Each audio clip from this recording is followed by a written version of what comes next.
இயேசுவின் நாமத்தினால் உங்களை வாழ்த்துகிறேன். இந்த நாளிலும் கூட உங்களோடு கூட தேவனுடைய வார்த்தையை கொண்டு வருவதில் சந்தோஷப்படுகிறேன். நம்ம ஜெபம் பண்ணி இந்த நாளுக்குரிய செய்திக்கு நேராக போகலாம். பிதாவே, இயேசுவின் நாமத்தினால் இந்த நாளுக்காக உமக்கு நன்றி செலுத்துகிறோம். நாங்கள் கற்றுக்கொண்டதை பகிர்ந்து கொள்ள நீர் எங்களுக்கு தருகிற சந்தர்ப்பத்துக்காக உமக்கு நன்றி. விசேஷ விதமாக எங்கள் இருதயங்களிலே சுத்தம் உண்டாயிருக்கும்படியாக, இருதயங்களிலே நாங்கள் பலமுள்ளவர்களாக இருக்கும்படியாக, பரலோக ராஜ்யத்தை பூமியிலே அனுபவிக்கவும் பரலோக ராஜ்யத்தை பூமியிலே பரப்பவும் நீர் எங்களை நியமித்திருக்கிறீர், எங்களை ஸ்தானாதிபதிகளாக வைத்திருக்கிறீர் என்கிற அந்த அறிவோடு கூட அதை செய்வதற்கு எவைகளெல்லாம் எங்களுக்கு தடையா இருக்கிறதோ அவைகளை நீக்கிக் கொள்கிற முயற்சியிலே பரிசுத்த ஆவியானவர் எங்களுக்கு உதவி செய்கிறதற்காக ஸ்தோத்திரம். வார்த்தையின் மூலமாகவும் எங்களுக்குள்ளாக கிரியை செய்கிற அந்த வல்லமையின்படியையும் உமக்கு மகிமை உண்டாவதாக என்று சொல்லி நாங்கள் ஜெபிக்கிறோம். இயேசுவின் நாமத்தினால் பிதாவே, ஆமென். தொடர்ந்து மன்னிப்பை குறித்து தான் இந்த வாரமும் நான் பேச போறேன். கடந்த வாரத்தில் லூக்கா 17வது அதிகாரத்திலிருந்து நாம சில வார்த்தைகளை தியானித்தோம். அதை இதுவரையும் கேட்காதவங்க அந்த செய்தியை முதலாவது கேட்கும்படி அன்பாய் கேட்டுக்கொள்கிறேன். இந்த இருதயத்தில் சுத்தமுள்ளவர்கள் பாக்கியவான்கள், those who are pure in the heart அப்படின்னு போடுறது. அந்த இருதயத்தில் சுத்தம் உள்ளவர்கள் அப்படிங்கிறது ஏதோ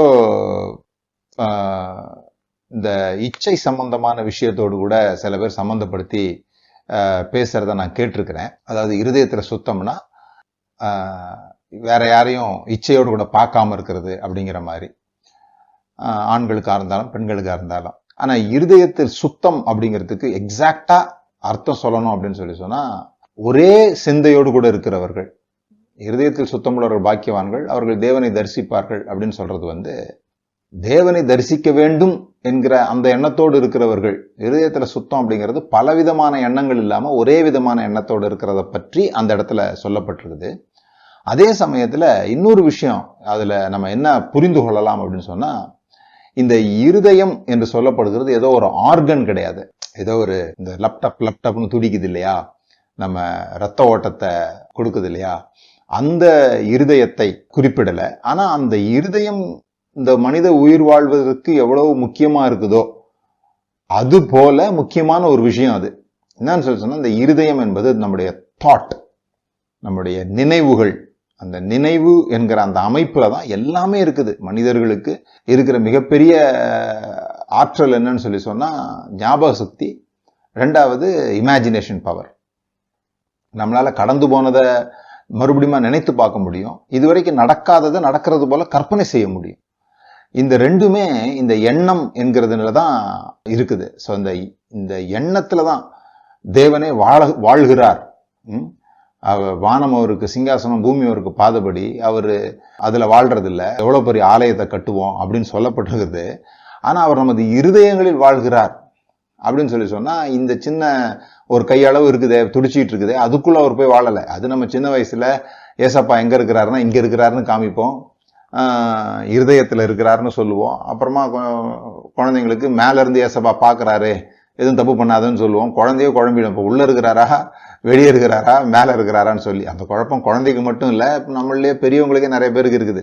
ஆனா தேவன் எங்க வாழ்கிறாருன்னா, அவர் சின்ன இருதயத்துக்குள்ளும் இல்ல, அவ்வளவு பெரிய ஆலயத்துக்குள்ளும் இல்ல. அதெல்லாம் விட பிரம்மாண்டமானது என்னன்னு சொல்லி சொன்னா நம்முடைய எண்ணங்கள். நம்முடைய எண்ணத்துலதான் அவர் வாழ்கிறார். இந்த காயம் அப்படிங்கிறது எங்க படுறோம் அப்படின்னு சொல்லி சொன்னா, இருதயத்துல காயப்படுறோம் அப்படின்னா நம்முடைய எண்ணத்துல காயப்படுறோம். அப்போ எங்க சுகமா இருக்கணும் அப்படின்னு சொன்னா நம்முடைய எண்ணத்துல சுகமா இருக்கணும். ஆனா இந்த எண்ணத்துக்கும் இருதயத்துக்கும் ரொம்ப தொடர்பு இருக்குது. எண்ணத்துக்கும் இருதயத்துக்கும் மாத்திரமல்ல, நம்முடைய சரீரத்தினுடைய ஒவ்வொரு உறுப்புகளுக்கும், அந்த எண்ணத்திற்கும் ஒவ்வொரு உறுப்புகளுக்கும் அவ்வளோ தொடர்பு இருக்குது. எப்படிப்பட்ட எண்ணங்கள் எந்தெந்த மாதிரி உறுப்பை பாதிக்குது அப்படின்றதெல்லாம் கண்டுபிடிக்கிறாங்க. எப்படிப்பட்ட உணர்ச்சிகள் எப்படிப்பட்ட உறுப்புகளை எல்லாம் பாதிக்குது அப்படின்றதெல்லாம் கண்டுபிடிக்கிறாங்க. ஸோ இது சுகமா இருக்கிறதுக்கு ஆரம்பத்துல இருந்து நமக்கு ஏற்பட்ட பிரச்சனை என்னன்னு சொல்லி சொன்னா, இந்த எண்ணங்கள் காயப்படுது. இதுதான் மனிதர்களுக்கு ஏற்படுகிற மிகப்பெரிய ஒரு பிரச்சனை. அந்த பிரச்சனைக்கான தீர்வு எதுல துவங்குகிறது அப்படின்னு சொல்லி சொன்னா, மன்னிக்கிறதுல தான் துவங்குது. மன்னிக்கிறது தான் எல்லாம் அப்படி கிடையாது. இங்க எதுவுமே எல்லாம் ஆல் டிசீஸுக்கு ஒரு மருந்து அப்படின்ற மாதிரி, எல்லாத்துக்கும் இந்த ஒன்று தீர்வு அப்படின்ற மாதிரி எதுவுமே கிடையாது. ஏன்னா லைஃபே வந்து பயங்கர சிக்கல் நிறைந்தது, நிறைய விஷயங்கள் சேர்ந்தது. ஒரு பொருள்ல எந்த வண்டியும் ஓடுறது இல்லை. நீங்க வேணா இந்த சின்ன வயசுல ஒரு வீல் ஒன்று ஓட்டுவீங்க பார்த்தீங்களா, இந்த சைக்கிள் டயர் எடுத்து ஓட்டுவீங்களா, அதுதான் ஒரே ஒரு வீல் இருக்கும், நீங்க ஒரு குச்சி வச்சு ஓட்டிக்கலாம். மற்றபடி சாதாரண வண்டி ஓடணும்னா அதுக்குள்ள ஆயிரக்கணக்கான விஷயங்கள் நடக்க வேண்டியிருக்குது. நீங்க வண்டியை ஸ்டார்ட் பண்ண ஒரு ஒரு ஒரு ஒரு கீர் போடுறீங்க அல்லது ஒரு ஸ்டார்ட் பண்றீங்க அப்படின்னு சொல்லி சொன்னா அந்த நேரத்தில் ஒரு நூற்றுக்கணக்கான விஷயங்கள் நடப்பதின் மூலமாகத்தான் அது வெளியே வருது. இந்த வாட்ச் ஓடணும்னு சொல்லி சொன்னா அது ஏதோ முள்ளு 2 நகருது அவ்வளவு மட்டும் வாட்ச் கிடையாது. அதுக்கு உள்ளுக்குள்ள நிறைய விஷயங்கள் நடைபெறுகிறதுனால அது அந்த முள் வந்து தள்ளப்படுது, அது நடக்குது. அதுபோல வாழ்க்கை வந்து ரொம்ப சிக்கலானது. அதை வந்து நீங்க ரொம்ப பகுத்து இதை செய் இது நடந்துரும் அப்படின்னு யார் சொன்னாலுமே அப்படிலாம் ஒண்ணுமே நடக்கிறது இல்லை. ஆனா மன்னிப்பு என்பது எல்லா விஷயத்துக்குமான துவக்கமாக இருக்கிறது. உன் இருதயத்தை எல்லா காவலோடும் காத்துக்கொள், அது நின்று ஜீவ ஊற்று புறப்படுகிறது அப்படின்லாம் போட்டிருக்கு இல்லையா. அப்போ அந்த இருதயத்தை எல்லா காவலோடும் காத்துக்கொள்ளனா உங்கள் எண்ணம் எப்படிப்பட்டதா இருக்குதோ அப்படிப்பட்டதுதான் வாழ்க்கை. அது ரொம்ப சிம்பிளான ஒரு ஃபார்முலாவா நம்ம சொல்லிக்கலாம். நம்முடைய எண்ணம் எப்படிப்பட்டதாக இருக்கிறதோ அப்படிப்பட்டதுதான் வாழ்க்கை அப்படின்னு சொல்லி. ஆனா இந்த மன்னிப்பு என்பது இந்த எண்ணங்கள் எல்லாம் சீராவதற்கு ஒரு துவக்கமாக இருக்குது. அதனாலதான் ஆண்டவர் பேசும்போது மன்னிப்பை பத்தி அதிகமா பேசியிருக்கிறத பாக்குறோம். எங்கெல்லாம் ஜெபத்தை பத்தி வருதோ அங்கெல்லாம் மன்னிப்பை பத்தி வருது, அல்லது எங்கெல்லாம் விசுவாசத்தை பத்தி வருதோ அங்கெல்லாம் கூட மன்னிப்பை பத்தி வருது. அந்த அந்த பேஸ்ல, அந்த ஃபவுண்டேஷன்ல தான் கிறிஸ்தவமே நிக்குது.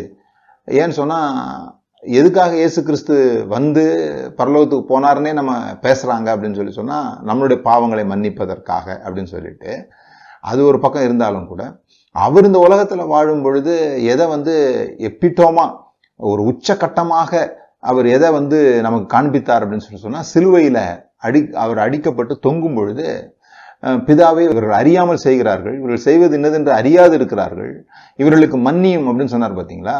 அந்த மன்னிப்பு தான் சபையினுடைய ஒரு ஆதாரமாக அஸ்திபாரமாக இருக்கிறது. நம்முடைய வாழ்வினுடைய சுகத்திற்கும் கூட, நம்முடைய சரீர சுகத்திற்கு, நம்முடைய எண்ணங்கள் சீராவதற்கு, நமக்கு நிறைய பணங்களை நம்ம அட்ராக்ட் பண்ணி கொள்றதுக்கு, நீங்க என்ன எடுத்தாலுமே உங்களுடைய இந்த எண்ணங்கள் காயப்பட்டிருக்கும் பொழுது இதெல்லாம் நடக்க மாட்டேங்குது. இந்த காயங்கள் நீங்குவதற்கு நீங்க செய்ய வேண்டியது ரிலீஸ்.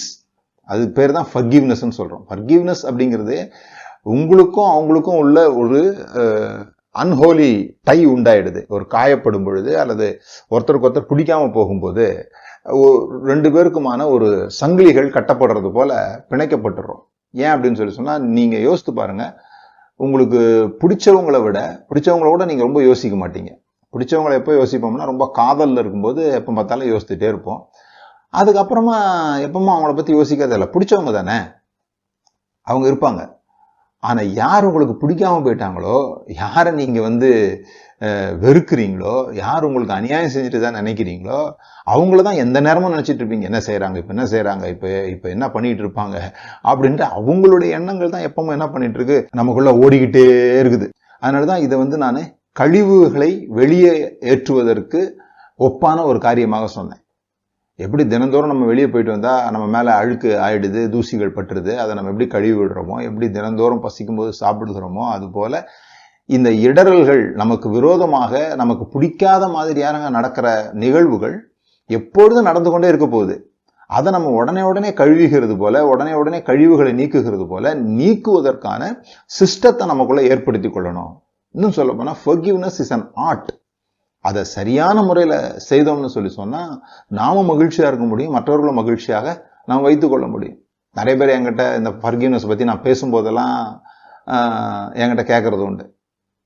அப்பனா நம்ம ஏமாந்து போற மாதிரி தெரியாதா, அல்லது அவங்க தொடர்ந்து நமக்கு தீமை செஞ்சுக்கிட்டே இருப்பாங்க, நாம் அதை மன்னிச்சு விட்டு போய்கிட்டே இருக்கணுமா, பிள்ளைங்க தப்பு செஞ்சிடறாங்க அவங்கள உடனே மன்னிச்சிட்டோன்னு சொல்லி சொன்னா அவங்க மறுபடியும் தப்பு செஞ்சாங்கன்னா அவங்க வாழ்க்கைக்கு அது நல்லதா, இப்படி நிறைய கேள்விகள் கேட்பாங்க. சில ரொம்ப கொடுமையான விஷயங்கள் நடக்குது. இப்போ ஸ்டெயின்ஸினுடைய, உங்களுக்கு தெரியும் ஸ்டெயின்ஸ்னு ஒருத்தர், அவர் வந்து வெளிநாட்டுல இருந்து வந்து இங்க சத்தீஸ்கரா இங்க ஒரு மாநிலத்துல குஷ்டரோகிகளுக்கு சேவை செஞ்சுட்டு இருந்தாங்க குடும்பமாக. ஒரு நாள் நைட் அவர் வேனில் படுத்திருக்கும்போது அவரை வந்து மதம் மாத்துறாரு அப்படின்னு சொல்லி நெருப்பு போட்டு கொளுத்திட்டாங்க. இதை ஏன் சொல்கிறேன்னா, சில பேருக்கு தெரியாது, அது கொஞ்சம் நாளைக்கு முன்னால் நடந்ததுனால. கொளுத்திட்டாங்க. கொளுத்தின பிறகு அந்த அம்மா, அவரோட மனைவியும் மகளும் மிஞ்சினாங்க. 2 பையங்களும் அவரையும் சேர்த்து ஜீப்பில் வச்சு கொளுத்திட்டாங்க. அப்போ அந்த அம்மா வந்து சொல்கிறாங்க, நான் வந்து அவங்கள மன்னிச்சிட்டேன் அப்படின்னு சொல்கிறாங்க. நான் வந்து அவங்கள மன்னிச்சிட்டேன். அப்போது கேள்வி என்னன்னு சொல்லி சொன்னால், அப்போ இதே மாதிரி மன்னிச்சிட்டு இருந்தால் இதே மாதிரி கொளுத்திட்டு இருப்பாங்களா அப்படிங்கிறது. சரி, அவங்க மன்னிச்சிட்டதுனால போலீஸ் வந்து அவங்கள பிடிக்காம இருக்க போகிறது இல்லை.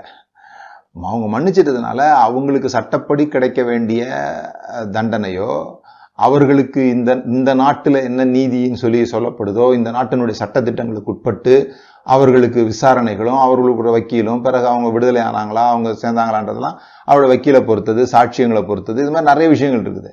சரி, இதுக்குள்ள இந்த மன்னிப்புன்றது போறதில்லை. பிள்ளைங்களை ஒழுங்குபடுத்துறதுக்கும் மன்னிக்கிறதுக்கும் உள்ள வித்தியாசமே நிறைய பேருக்கு தெரியாது. அவங்க என்ன நினைச்சுக்கிறாங்கன்னு சொன்னா, மன்னிச்சுட்டு தண்டிக்கிறதுல இருந்து நீங்கிறது தான் மன்னிப்பு அப்படின்னு நினைச்சுக்கிறாங்க. அதை தான் நமக்கு இதுலயும் சொல்லப்பட்டிருக்கு, இயேசு கிறிஸ்து மன்னித்தார், ஆகவே நம்ம நரகத்துக்கு போக மாட்டோம், ஆகவே நம்ம வந்து இது பண்ண மாட்டோம் அப்படின்னு சொல்லி எல்லாம் சொல்றது. என்னுடைய அந்த விஷயங்களை நீங்க ஆராய்ச்சி பண்ணி பார்த்தீங்கன்னா, மன்னிப்பு என்பது தண்டிக்காமல் இருப்பது அப்படின்னு நினைச்சுக்கிறோம். மன்னிப்பு என்பது ஒருவரை தண்டிக்காமல் இருப்பது. தண்டனை நம்ம கொடுக்க வேண்டிய அவசியமே கிடையாது. என்னை பொறுத்த வரைக்கும் ஒரு ஆள் செய்யற தவறுக்குள்ளாகவே தண்டனை இருக்குது. அந்த தண்டனைக்காக அவர் செய்த தவறுக்காக ஒருவர் தண்டிக்கப்பட வேண்டிய அவசியம் இல்லை. ஏன்னா தவறுக்குள்ளாகவே தண்டனை இருக்குது. இப்போ இப்படி சொல்லுவோம், புரியறதுக்காக சொல்றேன். ஒருத்தர் சிகரெட்டு குடிக்கிறாரு. சிகரெட்டு குடிச்ச உடனே அவர் வந்து பப்ளிக்ல சிகரெட்டு குடிச்சாரு அப்படின்னு சொல்லி அவருக்கு 500 ரூபா ஃபைன். இதான் தண்டனை. ஓகேவா? இப்போ இவர் 500 ரூபா ஃபைன் கட்டினதுனால இவருக்கு கேன்சர் வராம போயிடுமா அப்படின்னா இல்லை. அது அந்த சிகரெட்டுக்குள்ளாகவே இருக்கிற தண்டனை. அது அவர் கண்டிப்பா அவர் 500 ரூபா ஃபைன் கட்டினாலும் சரி, தப்பிச்சுக்கிட்டாலும் சரி, என்ன நடந்தாலும் சரி, அவருக்கு அது தண்டனை. நான் அவரை சிகரெட் குடிச்சதை மன்னிக்கிறதுனாலயோ அல்லது தண்டிக்கிறதுனாலயோ அவருக்கு அந்த பிரச்சனையினால உண்டாகிற சிக்கல்கள் வந்து நீங்க போறதில்லை. அதை தான் நீங்க பாத்தீங்கன்னு சொன்னா, எவனால் இடர்கள் உண்டாகிறதோ அவன் வந்து கழுத்துல அந்த வாசிப்போம் நம்ம லூக்கா 17:2, அவன் இந்த சிறுவரில் ஒருவனுக்கு இடர்கள் உண்டாக்குறதை பார்க்கிலும் அவனுடைய கழுத்தில் எந்திரக்கல் கட்டப்பட்டு அவன் சமுத்திரத்தில் தள்ளுண்டு போவதே அவனுக்கு நலமாயிருக்கும். நிறைய பேர் இதை என்ன நினைச்சுக்கிட்டாங்கன்னு சொன்னா, யார் இடர்கள் உண்டாக்குறாங்களோ அவங்க கழுத்துல கண்டிப்பா கல்லை கட்டி உள்ள இறக்கிடணும் அப்படின்னு சொல்லியிருக்கு பைபிள்ல அப்படின்னு நினைச்சுக்கிறாங்க. யாரால இடர்கள் உண்டாகுதோ அவங்களுக்கு வந்து கழுத்துல உடனே ஒரு எந்திரக்கல்லை போட்டு அவங்கள கொண்டு போய் குழியில தள்ளிடணும் அப்படின்னு. அப்படி தள்ளுறது நலமா இருக்கும், அதை விட அவனோட வாழ்க்கை கஷ்டமா இருக்கும்.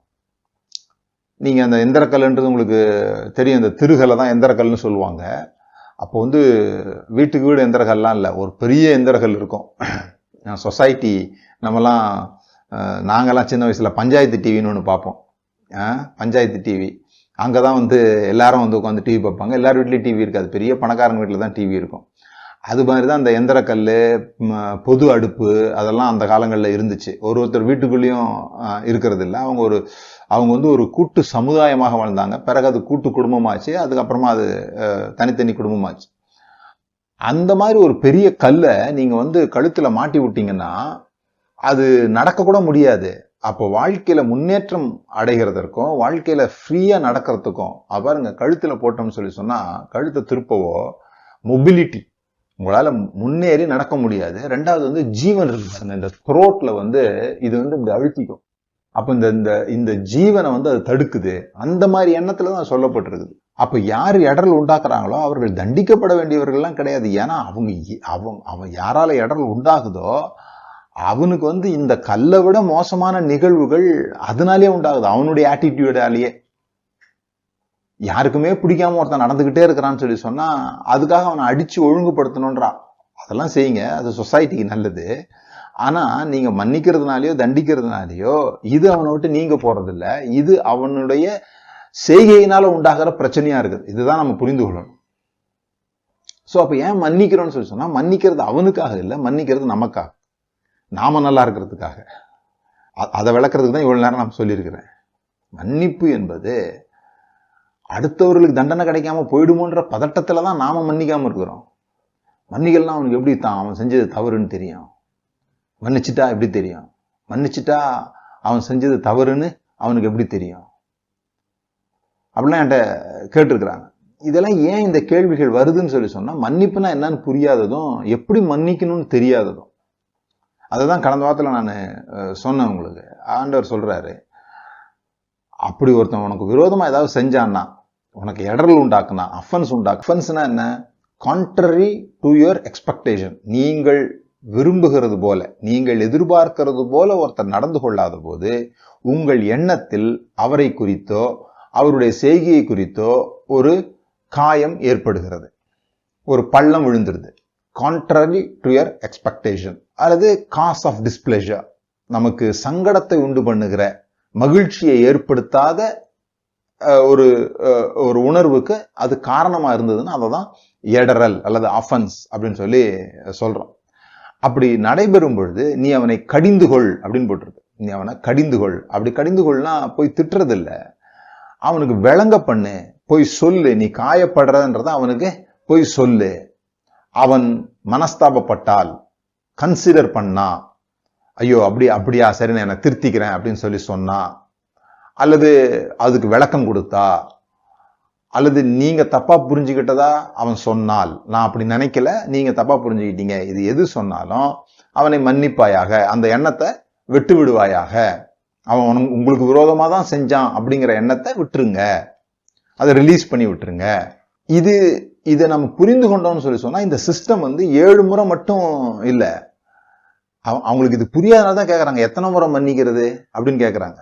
அது கீழே உள்ள வசனம் வாசிக்கிறேன் நான். அவன் ஒரு நாளில் 7 தரம் உனக்கு விரோதமாய் குற்றம் செஞ்சால் 7 தரமும் முன்னிடத்தில் நான் மனஸ்தாபப்படுகிறேன் என்று சொன்னால் அவனுக்கு மன்னிப்பாயாக என்றார். இன்னொரு இடத்துல நம்ம அதை பார்க்கிறோம், என் சகோதரன் 7 முறை மட்டுமா, 7 முறை தான் மன்னிக்கணுமா அப்படின்ற மாதிரி பேதுரு கேட்கும்போது 7 முறை இல்லை, 770 முறை மன்னிப்பாயாக அப்படிங்கறதெல்லாம் இயேசு சொல்றதை நாம வாசிக்கலாம். சோ இது என்ன இதுல நம்ம புரிந்து கொள்ளணும்னு சொல்லி சொன்னா, இந்த மன்னிப்பதற்கும் நம்முடைய வாழ்க்கையினுடைய சிறப்பான முன்னேற்றத்துக்கும் ரொம்ப தொடர்பு இருக்குது.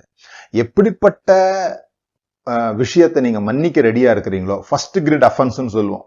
ஒருவனுக்கு விரோதமாக செய்யவே கூடாத ஒரு குற்றத்தை உங்களுக்கு விரோதமா செஞ்சுட்டான், அவனை நீங்க மன்னிக்கிறீங்கன்னா யாருமே அடையாத உயர்வை நீங்க அடைய முடியும். ஒருத்தர் ரொம்ப அழகா சொன்னாரு, நீங்க ஜெபம் பண்றீங்க, நீங்க நல்லா துதிக்கிறீங்க, கொடுக்குறீங்க, எல்லா கிறிஸ்டியன் டிசிப்ளின்ஸும் நீங்க ஒழுங்கா செய்றீங்கன்னு வச்சுப்போமே, அப்ப கூட நீங்க நினைச்ச ரெசிப்ரோக்ரேட்டி, நீங்க எதுக்காக இதை செஞ்சீங்களோ அதுல இருந்து பரலோகத்துல உங்களுக்கு கிடைக்கல அப்படின்னு சொல்லி சொன்னா, இப்ப கொடுங்கள் கொடுக்கப்படும் நீங்க வாசிக்கிறீங்க, உடனே கொடுக்குறீங்க, ஆனா கூட உங்களுக்கு வரல, நீங்க நல்லா ஜெபிக்கிறீங்க, ஆனா கூட நீங்க ஆசீர்வதிக்கப்பட முடியல, நீங்க நினைச்ச மாதிரியான ஒரு வாழ்க்கை உங்களுக்கு இல்லைன்னு சொல்லி சொன்னால், நீங்க செக் பண்ண வேண்டியது உங்களுடைய இருதயத்துல மன்னியாமை இருக்குதோ அப்படின்னு சொன்னார். அதாவது நீங்க எதெல்லாம் செய்யணுமோ அதெல்லாம் செஞ்சு கூட நீங்க எதிர்பார்த்தது உங்களுக்கு பரலோகத்திலிருந்து கிடைக்காவிட்டால், நீங்கள் செக் பண்ண வேண்டியது உங்களுடைய ரிலீஜியஸ் பிஹேவியரை இல்ல, உங்களுடைய மனதுல யாரை குறித்தாவது கசப்போ வைராக்கியமோ மன்னியாமையோ இருக்குமானால் இவைகளெல்லாம் உங்களை சேராம இருக்கிறதுக்கு வாய்ப்பு இருக்குது. அதனால்தான் மன்னிப்புன்னு பேசும்போதே இயேசு கிறிஸ்துவ பத்தி எப்படி பேசுறோமோ அதே மாதிரி யோசேப்பை குறித்து பேசுகிறோம். யோசேப்பு ஃபர்ஸ்ட் கிரேட் அஃபென்ஸை தனக்கு விரோதமாக செய்யப்பட்ட அந்த முதற்தரமான குற்றத்தை, முதற்தரமான அஃபென்ஸ், அது மாதிரி நமக்கெல்லாம் விரோதமா யாருமே செய்ததில்லை இது வரைக்கும். அப்படிப்பட்ட ஒரு தவறை அவன் மன்னிக்கிறான் அப்படின்னு சொல்லும் போது, அதுதான் தேவன் அவன் மேல வைக்கிற நம்பிக்கை. அவனுக்கு அவ்வளவு உயர்வான பதவியை தேவன் அவனுக்கு கொடுக்கிறார். நீங்க நல்லா கவனிக்க வேண்டியது, நீங்க மன்னிக்கிறது என்பது உங்களுடைய பலவீனத்தினுடைய அடையாளம் கிடையாது. சொல்லப்போனா பலவீனமானவர்கள் மன்னிக்கவே மாட்டாங்க. பயங்கர தைரியசாலிகள் அல்லது உறுதியானவர்கள் அல்லது விசுவாசம் உள்ளவர்கள் தான் மன்னிக்க முடியும். இப்ப பாருங்க, அந்த 4வது வசனத்துல இயேசு சொல்றாரு, 7 தரம் அவன் நான் மனஸ்தாபப்படுறேன் அப்படின்னு சொன்னா அவனுக்கு மன்னிச்சிருன்னு சொன்ன உடனே, அப்படி சொன்ன உடனே அப்போஸ்தலர்கள் அவர்கிட்ட கேட்கறாங்க. 5வது வசனம், அப்பொழுது அப்போஸ்தலர் கர்த்தரை நோக்கி எங்கள் விசுவாசத்தை வர்த்திக்க பண்ண வேண்டும் என்றார்கள். இவர் மன்னிப்பு பத்தி பேசிட்டு இருக்கிறாரு, இவங்க எங்க விசுவாசத்தை பெருசுப்படுத்துங்க அப்படின்னு சொல்றாங்க. ஏன்னா நமக்கு இது புரியல தானே, மன்னிக்கிறதுக்கும் விசுவாசத்துக்கும் என்ன இருக்குதுன்னு சொல்லிட்டு. யார் ஒருத்தர் தங்களுடைய பிலீஃப்ல, தங்களுடைய ஃபெய்த்ல ஸ்ட்ராங்கா இருக்கிறாங்களோ அவர்கள் தான் மற்றவர்களை லகுவாக மன்னிக்க முடியும். பலவீனமானவர்களுக்கு இது கிடையாது இது. ஏன்னா அவங்களுக்கு நல்லா தெரியுது, நான் மன்னிக்கிறதுனால நீ வேணா என்ன வீக் நினைச்சிக்கலாம், நான் வீக் கிடையாது. ஆனா நான் மன்னிக்கிறதுனால நான் ஏமாந்த ஆளும் கிடையாது, நீ செஞ்சதை நான் சரின்னு ஏத்துக்கிட்டதான் அர்த்தம் கிடையாது. நிறைய பேருக்கு அதான் பயம் மன்னிக்கிறதுல. நான் மன்னிச்சுட்டு அவன் செஞ்சது சரின்னு ஏத்துப்பானு சொல்லிட்டு கிடையாது. அதை விளங்கி கொள்ளுங்க. The art of forgiveness. மன்னிக்கிறது என்பது ஒரு கலை, அது ஒரு விதமாக செய்ய வேண்டிய ஒரு விஷயம், அழகா செய்ய வேண்டிய ஒரு விஷயம். அது எதெல்லாம் தடையா இருக்குதுன்னு சொல்லி சொன்னா, இந்த மாதிரி எண்ணங்கள். என்ன எண்ணங்கள்? நான் அதை ஏற்றுக்கொண்டேன், அவன் செய்தது சரி என்று ஒத்துக்கொண்டேன் அப்படின்ற அர்த்தம் ஆயிடுமோ அப்படிங்கிறதுனால நம்ம மன்னிக்காம இருக்கிறோம். அப்படி கிடையாது. மன்னிப்புன்றது அவனை, நமக்கு எதிராளியை பொறுத்தது கிடையாது மன்னிப்பு. நான் என்ன நினைக்கிறேன்னு சொல்லி சொன்னா, நான் இந்த எண்ணத்தை தூக்கி சுமந்துகிட்டு இருக்க வேண்டிய அவசியம் இல்லை, நான் இதுல இருந்து விடுதலை பெற விரும்புகிறேன், ஆகவே நான் மன்னிக்கிறேன். இதுதான் விஷயம். நான் மன்னிச்சதுனால அவங்க செஞ்சது சரின்ற அர்த்தம் கிடையாது. அப்படி செய்யாத போது நம்மளுடைய டிஃபென்ஸ் மெக்கானிசம், நம்மளை நம்ம பாதுகாத்துக் கொள்வதற்கு என்ன யூஸ் பண்றோம் அப்படின்னு சொல்லி சொன்னா, இந்த கசப்பு, வைராக்கியம், மன்னியாம, இதெல்லாம் நம்மளை பாதுகாத்துக் கொள்வதற்காக நாம செய்யற தவறான விஷயமாக மாறிவிடுகிறது. அதுக்கு பிறகு நம்மளால நல்ல விஷயங்களை ஈர்த்து கொள்ள முடியாம போயிடுது.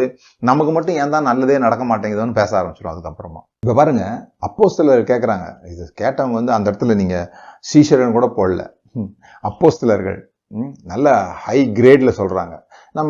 நம்ம ஒரு நல்ல பதவி அடைஞ்சிட்டதுனாலோ, நமக்கு வயசாயிட்டதுனாலயோ, அல்லது நம்ம நிறைய படிச்சிட்டதுனாலயோ, இன்னும் நீங்க என்ன நினைக்கிறீங்களோ அதெல்லாம் ஹை ஸ்டாண்டர்ட் என்ன நினைக்கிறீங்களோ அதெல்லாம் அடையிறதுனாலவே நாம இந்த மாதிரி மன்னிக்கிற விஷயங்கள் எல்லாம் ஹை ஆயிடும்னு அர்த்தம் கிடையாது. அதனாலதான் சில பேர் ரொம்ப பெரிய பதவியில இருந்துட்டு அற்பத்தனமா நடந்துப்பாங்க, பெரிய மனிதர்களா நடந்துக்க மாட்டாங்க. அவங்க பதவியில அவங்க உடல் தான் உட்கார்ந்துருக்குமே தவிர எண்ணங்கள் இன்னும் கீழான இடத்துலயே இருக்கும். அதனாலதான் அப்போஸ்தலர் இந்த ஜெபத்தையே பண்றாங்க, எங்கள் விசுவாசத்தை வர்த்திக்க பண்ணணும். நாங்க எந்த பதவியில இருக்கிறோமோ அந்த பதவிக்கு ஏற்ற விசுவாசம் எங்க கிட்ட இல்ல அப்படி சொல்றாங்க. அப்போ யோசேப்பு அவனோட சகோதரர்களை மன்னிக்கிறான் அப்படின்னு சொல்லி சொன்னா, அவன் எப்ப மன்னிக்கிறான் அப்படின்றது ரொம்ப முக்கியம். அவனுடைய பதவி இப்போ மிந்தி மாதிரி இல்ல. மிந்தி அவன் குழியில தூக்கி போடும்போது நான் அவங்கள மன்னிக்கிறேன் அப்படின்னு சொன்னா எல்லாரும் சிரிச்சிருப்பாங்க தானே. அவனை குழியில தூக்கி போடுறாங்க, அல்லது அவனை தூக்கி விற்கிறாங்க, விற்கும் போது அண்ணா நான் அவங்கள மன்னிக்கிறேண்ணா அப்படின்னு சொல்றான்னு வச்சுக்கோங்களேன், யோசேப்பு சொல்றான்னு வச்சுக்கோங்களேன், சிரிச்சிருப்பாங்க தானே. பரவாயில்ல, நீங்க என்ன செஞ்சாலும் பரவாயில்ல, நான் அவங்க மேல அன்பாத்தானே இருப்பேன் அப்படின்னு இவன் சொன்னா சிரிப்பாங்க அவங்க எல்லாம். ஏன்னா அவனோட நிலைமை அது மாதிரி. அவனோட நிலைமை என்ன? இப்ப நீ மன்னிச்சு எங்களுக்கு என்ன, நீ மன்னிக்காம இருந்து எங்களுக்கு என்ன அப்படின்னு தான் யோசிப்பாங்க. ஆனா அதே யோசேப்பு இன்னைக்கு எதையும் செய்யக்கூடிய ஒரு அதிகாரத்துல உட்கார்ந்து இருக்கிறாரு. பார்வோனுக்கு அந்த எகிப்திலேயே பார்வோனுக்கு ரதம் இருக்குது, அதுக்கு அடுத்ததா யாருக்கு ரதம் இருக்குதுன்னா யோசேப்புக்கு தான் இருக்குது. இப்ப ஃபிளைட் இருக்குது நம்ம நாட்டுல, பிரைம் மினிஸ்டருக்கும் ஒரு ஃபிளைட் இருக்குது. எல்லாருக்கும் அந்த மாதிரியான அமைப்பு கிடையாது. அது போல அந்த காலத்துல அந்த ரதங்கள் தான் அவங்கள உயர்வா காமிக்கிற ஒரு விஷயம். அந்த ரதம் இருந்ததுன்னா அதுக்கு ஏத்த சலுகைகளும் அதிகாரங்களும் அவங்களுக்கு இருக்குது. அப்ப அப்படிப்பட்ட ஒரு இடத்துல இருந்து கொண்டு மன்னிக்கிறாருன்னும் போதுதான் அந்த மன்னிப்புக்கே ஒரு அர்த்தமே உண்டாகுது அங்க, இல்லையா? சோ அவனுடைய விசுவாசத்தை பாருங்க. மறுபடியும் என் சகோதரர்கள் நான் கொண்டு வர்றேன், மறுபடியும் நான் அவர்களை மன்னிக்கிறேன் அப்படின்னு சொல்லி சொன்னா, மறுபடியும் அவங்க அதை செய்ய மாட்டாங்க அப்படின்றது கேரண்டி எல்லாம் கொடுக்கல அவங்க. இவர் நினைக்கிறாரு, யோசேப்பு நினைக்கிறது தான் அது. நான் சொல்றேன் உங்களுக்கு, அந்த யோசேப்பை பத்தி கொஞ்ச நேரம் நான் பேச போறோம். புரிந்து கொள்ள வேண்டியது என்னன்னா, ஒரு ஏரியால நம்ம ரொம்ப மெச்சூர்டா இருப்போம், அதே நேரத்தில் இன்னொரு ஏரியால ரொம்ப குழந்தைத்தனமா நம்மளால நடந்துக்க முடியும். நம்முடைய வாழ்க்கை அப்படிதான் இருக்குது. நிறைய நேரத்துல நம்முடைய காரியங்கள் ஏன் ரொம்ப சிக்கலாகுதுன்னு சொல்லி சொன்னா, நாம ஒரு சில இடங்கள்ல வெற்றி பெற்றோன்னு வாழ்க்கையிலே வெற்றி அடைஞ்சிட்டு தான் நினைச்சுக்கிறோம்.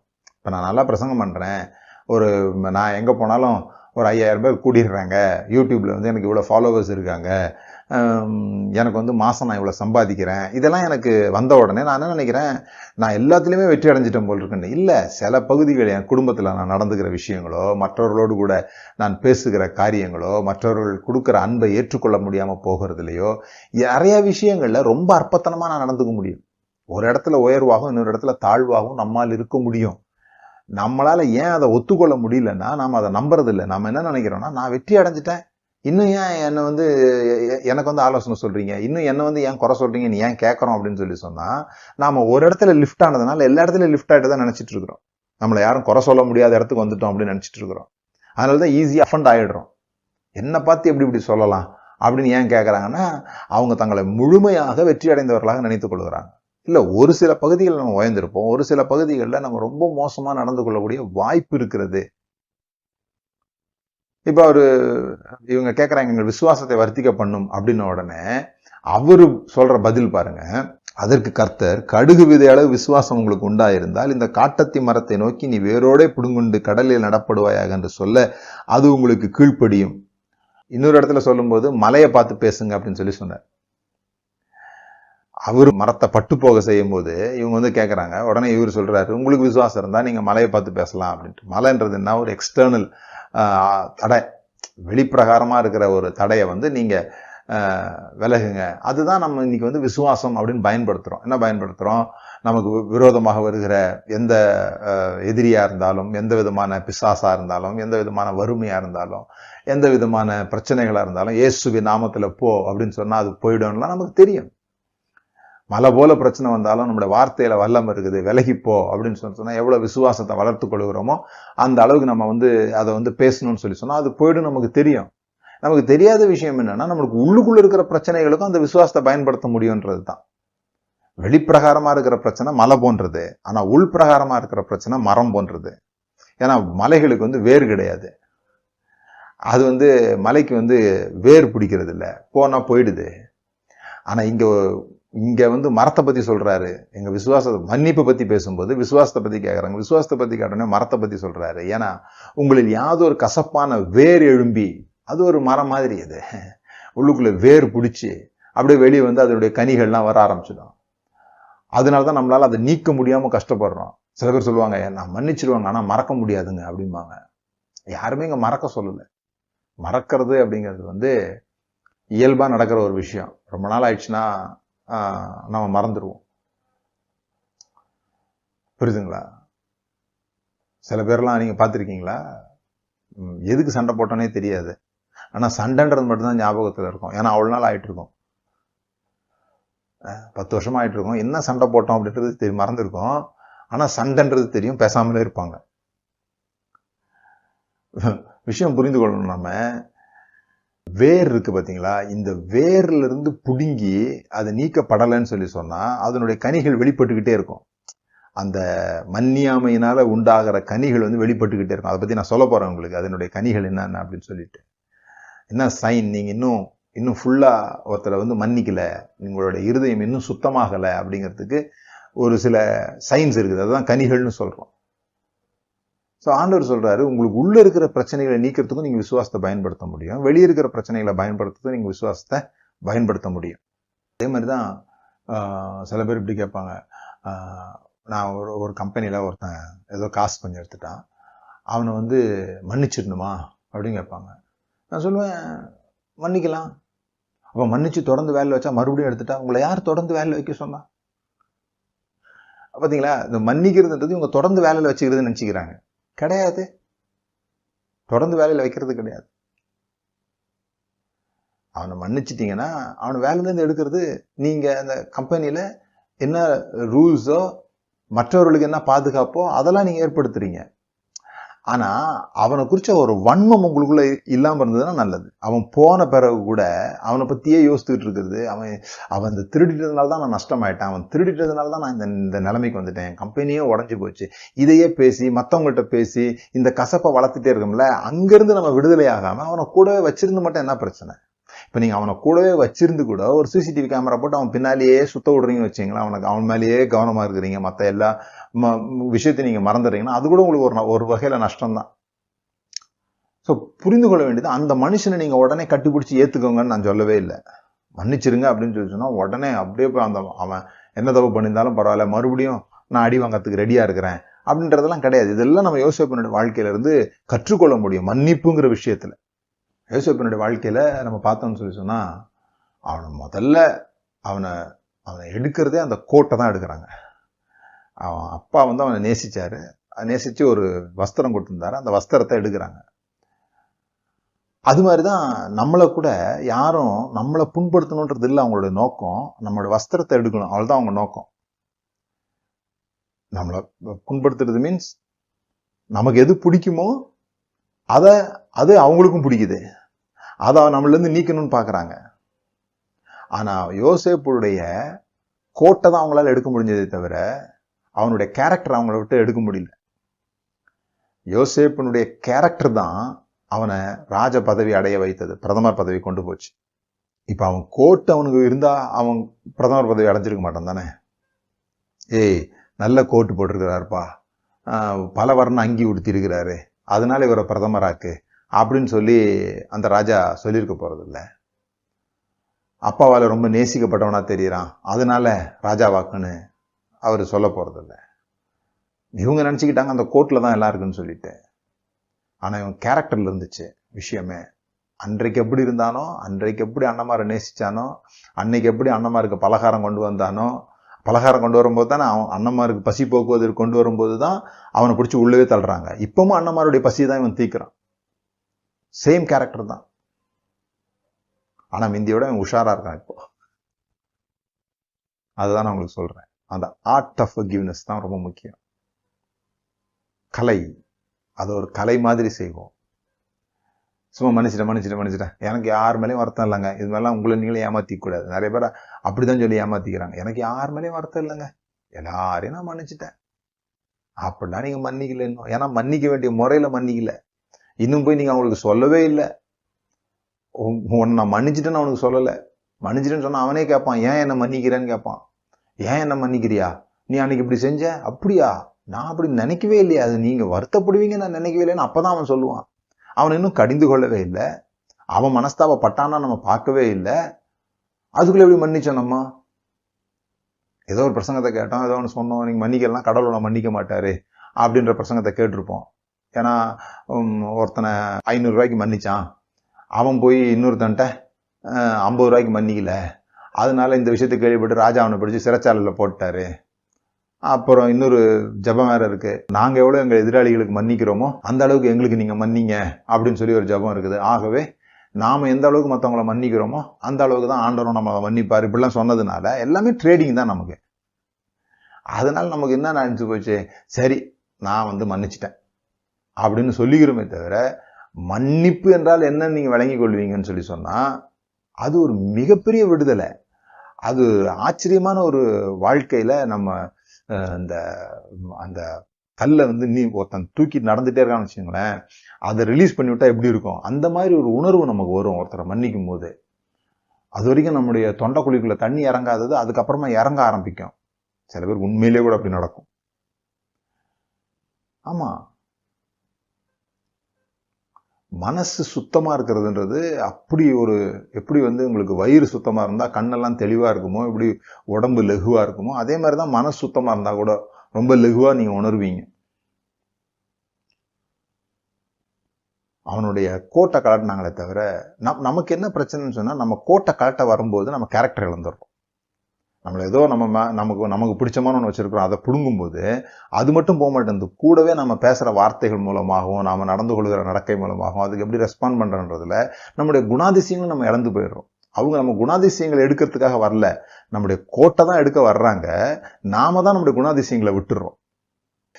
எந்த சூழ்நிலையிலையும் அன்பா இருக்க கூடிய ஒரு கெப்பாசிட்டி நமக்கு இருந்ததுன்னு சொல்லி சொன்னா நாம வாழ்க்கையினுடைய உயர்வான இடங்களுக்கு நம்மளால போக முடியும். அதுதான் காட்ஸ் கிங்டம்னுடைய உயர்வுன்னு சொல்றோம், பேஸ்ட் ஆன் லவ். அதுதான் யோசேப்புக்கு இருந்துச்சு. அவ்வளோ எதிர்ப்புகள் மத்தியில அவனை வாழ்க்கையை அழிக்கணும்னு நினைக்கிறவங்களுக்கு மத்தியில வெறும் அண்ணன்மார் மட்டும் கிடையாது. அவனோட வாழ்க்கையில அவன் அந்த கதையில வாசிக்கிற எல்லா விஷயங்களுமே அன்பை சரியா புரிந்து கொள்ளாதவர்களும், அவனுடைய உண்மையான உழைப்புக்கான சரியான அங்கீகாரம் கொடுக்காதவர்களும், அவனுடைய உதவியை மறந்து போனவர்களும் தான் நம்ம பார்க்கிறோம். என்ன நினைச்சுக்கோ, வெளியே போனான்னு சொல்றான், 3 வருஷம் மறந்து போயிட்டான். அப்படிதான் அவனோட வாழ்க்கையில ஒவ்வொருத்தரும் இருந்தாங்க. ஆனா அவன் பதவிக்கு வந்த உடனே அவன் அவனுக்கு தீமை செஞ்சவர்கள்லாம் தீமை செய்யணும்னு அவன் நினைக்கவே இல்லை.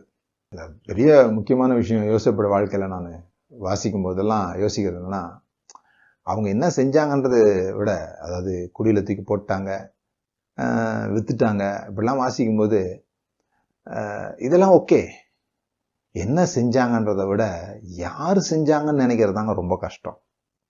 மன்னிக்கிறதுல பாருங்க, யாரோ செஞ்சிட்டாங்க அப்படின்னு சொன்னா அது நமக்கு பெரிய அளவில் பாதிப்பு ஏற்படுத்துறது இல்லை.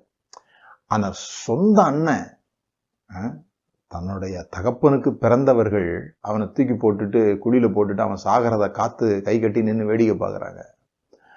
இவன் கீழே போறத வேற யாரோ பார்த்தா கூட பிரச்சனை இல்லை, கூட பிறந்தவங்க கூட பிறந்தவன் கீழே போறதை பார்த்து ரசிக்கிறது போல வேதனை வேற என்ன இருக்க முடியும்? நம்ம வாழ்க்கையில கூட அப்படித்தானே. என்ன செஞ்சாங்கன்றதை விட யார் செஞ்சாங்கன்றதுலாம் வலி அதிகமா இருக்குது. அதாவது நாம ரொம்ப நேசிக்கிறவங்க லேசா நமக்கு விரோதமா நடந்துட்டா கூட நமக்கு வலி அதிகமாயிடும். நமக்கு தெரியாதவங்க கொஞ்சம் அதிகமான வலியை கொடுத்துட்டா கூட நம்ம அந்த அளவுக்கு வேதனைப்படுறது இல்லை. அப்போ நமக்கு மன்னிக்காம இருக்கிற தன்மை யாருக்கிட்ட அதிகமா இருக்குதுன்னு சொன்னா, நம்மளோட ரொம்ப க்ளோஸா இருக்கிறவங்க, நம்ம யாரை ரொம்ப நம்பணுமோ அவங்களோட கூட. அதுதான் யோசேப்போட லைஃப்ல ரொம்ப ஆச்சரியத்தை ஏற்படுத்துறதுன்னா, அவன் தன்னோட சகோதரர்களை மன்னிச்சது. இப்ப இவனை மன்னிக்கணும், போர்த்திபாரை மன்னிக்கணும்னா அது மன்னிக்க வேண்டிய அவசியம் இல்லை. ஏன்னா அந்த நாட்டினுடைய சிஸ்டம் அப்படிதான், அடிமைகளை தான் வைத்திருக்கிறாங்க, அடிமைத்தனம் இருக்குது. அதுல ஒரு அடிமைகளை வைத்தான். இன்னும் சொல்ல போனா என்ன நல்லா தான் வச்சிருந்தான். அந்த அம்மாவும் அவங்க தப்பிக்கிறதுக்காக என் பேரை தப்பா யூஸ் பண்ணிக்கிட்டாங்க. சரி, இங்க உள்ள வந்தேன், அவன் என்கிட்ட கேட்கல, எனக்கு சொப்பனத்துக்கு அர்த்தம் சொல்லுன்னு நானா தான் சொன்னேன், நானா தான் அவனை கேட்டேன், அவன் மறந்துட்டான், இப்பவாது எனக்கு ஞாபகப்படுத்தினானே, ரொம்ப நன்றி. இதெல்லாம் மற்றவங்களுக்காக பண்ணலாம். ஆனா என்ன நியாயம் சொல்ல முடியும்? கூட பிறந்தவர்கள் நான் ஒரு தரிசனம் கண்டேன், சொப்பனம் கண்டேன்னு சொன்ன ஒரே ஒரு காரணத்திற்காக என் சொப்பனத்தை காப்பாற்ற வேண்டிய, என் சொப்பனத்தை உதவி செய்ய வேண்டிய என் குடும்பத்தார் அது எங்க அவங்களுக்கு பாதகமாயிடுமோங்கிறதுக்காக சொப்பனத்தோட சேர்ந்து என்னையும் காலி பண்ண நினைச்சாங்களே, அவர்கள் எப்படி நான் மன்னிக்க முடியும்? எவ்வளவு ஆச்சரியமான விஷயம் பாருங்க. என்ன நடந்தது என்பதை விட யார் செய்தது அதான் ரொம்ப முக்கியமான விஷயம். இப்ப பஞ்சத்துல அவங்கெல்லாம் வர்றாங்க யோசேப்பிட்ட. இப்போ நம்முடைய வாழ்க்கையில கூட ஒவ்வொரு முறை இது மாதிரி அஃபென்ஸ் நடக்கும்போது, ஒவ்வொரு முறை நாம ஒருத்தரை மன்னிக்க வேண்டிய ஒரு வாய்ப்பு நமக்கு வரும் பொழுது 2 விதமான தீர்மானங்களை எடுப்பதற்கு நமக்குள்ள ஒரு போராட்டம் நடக்கும். இப்படியும் தீர்மானம் எடுக்கலாம், இப்படியும் தீர்மானம் எடுக்கலாம். இது எல்லா இடத்துலயும் நடக்கும்.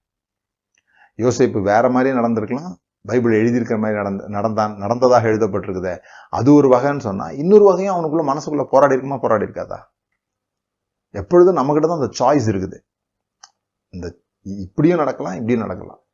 நமக்குள்ள இருந்து பெஸ்ட்டும் வெளியே வரலாம், நமக்குள்ள இருந்து வேர்ஸ்டும் வெளியே வரலாம்.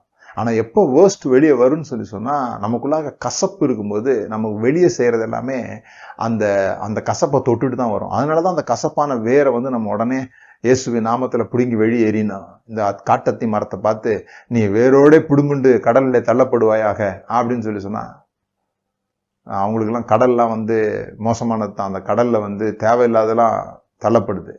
அப்ப தேவையில்லாததெல்லாம் அங்க தள்ளப்படணும். நீங்க யோசேப்பினுடைய வாழ்க்கையில சில விஷயங்கள் பார்த்தீங்கன்னா, அதுல இருந்து நாம என்ன கற்றுக்க முடியும் அப்படின்னு சொன்னா, ஒரு அட்வான்டேஜ் சிச்சுவேஷன்ல நீங்க இருக்கும்போது உங்களுக்கு விரோதமானவர்களை எப்படி கையாளுவீங்க? இதான் நீங்க மன்னிச்சிட்டீங்களா மன்னிக்கலையான்றதை நான் சொல்றேன். இப்போ யோசேப்பு அட்வான்டேஜ் சிச்சுவேஷன்ல இருக்கிறான். அவன்கிட்ட அதிகாரம் இருக்குது, அவன் உயர்ந்த நிலையில இருக்கிறான், அவன் தான் அவங்களுக்கு சாப்பாடு கொடுக்கணும், அவன் தான் அவங்க உயிரை காப்பாற்றணுமா அல்லது அழிக்கணுமான்ற அளவுக்கு அதிகாரம் ஒருத்தன் இருக்கும்போது, how you are handling your advantage. உங்களுக்கு விரோதமா ஒருத்தர் தப்பு செய்யும் போது நீங்க அட்வான்டேஜ் குறைவா இருக்கும்போது எப்படி நடந்துக்கிறீங்கன்றது மேட்டரே கிடையாது. அதான் நான் ஆரம்பத்திலே சொன்னேன். அவனை குழியில தூக்கி போடும்போது அவன் எப்படி நடந்துக்கிட்டான்றது விஷயமே கிடையாது. அவனுக்கு இப்போ சகல அதிகாரங்களும் இருக்கும் பொழுது, அவன் ஒரு நல்ல அட்வான்டேஜ் பொசிஷன்ல இருக்கும் பொழுது, அவன் உயர்வான இடத்துல இருக்கும் பொழுது, செல்வந்தனாக இருக்கும் பொழுது, உங்களுக்கு விரோதமாக நடந்தவர்களை, உங்களை புறக்கணித்தவர்களை, உங்களை நம்பி ஏமாற்றியவர்களை நீங்கள் எப்படி நடத்துவீர்கள்? அதுதான் உங்க இருதயம் சுத்தமா இருக்குதா இல்லையான்றது தெரிய வரும். நீங்க உங்களை ஒருத்தர் ஏமாத்திட்டாங்க, ஏமாத்தின பிறகு நீங்க உயர்வான இடத்துக்கு வந்துட்டீங்க. இப்போ உங்களை பார்க்க அவங்க வர்றாங்க, அவங்க ஏதோ கஷ்டத்துல வந்திருக்கிறாங்க. நீங்க எவ்வளவு நேரம் அவங்கள வெயிட் பண்ண வைப்பீங்க? என்ன சொல்லி அனுப்புவீங்க அவங்க கிட்ட? how you are going to handle your advantage situation. ரெண்டாவது யோசேப்புடைய வாழ்க்கையில கற்றுக்கொள்ள வேண்டியது how you are going to survive your fall. அன்பு அப்படின்னு சொல்லி சொன்னாலே அங்க ஒரு சிக்கல் வரதான் செய்யும். அந்த சிக்கலை எப்படி நாம மேல கொண்டு வருகிறோம் அப்படின்றதான் ரொம்ப முக்கியம். அதாவது அன்பு என்று சொல்லி சொன்னா, நீங்க உங்க பிள்ளை மேல அன்பு வைக்கிறீங்கன்னு சொல்லி சொன்னா ஒரு வேதனையை அவங்க கொடுக்க தான் போறாங்க. அந்த வேதனையை நீங்க எப்படி கையாள போறீங்க? அதை கையாள நமக்கு தெரியலன்னு சொல்லி சொன்னா, நாம ஒரு பிள்ளையை வளர்க்க முடியாது, ஒரு ஆபீஸை நடத்த முடியாது, ஒரு பிசினஸை செய்ய முடியாது. நீங்க இந்த ஃபாலை, உங்களுக்கு ஏற்படுகிற இடர்களை உங்களால் கையாள முடியவில்லை என்றால் நீங்கள் எதுவுமே செய்ய முடியாமல் போய்விடும். அப்போ நான் மறுபடியும் இதை சொல்றேன்.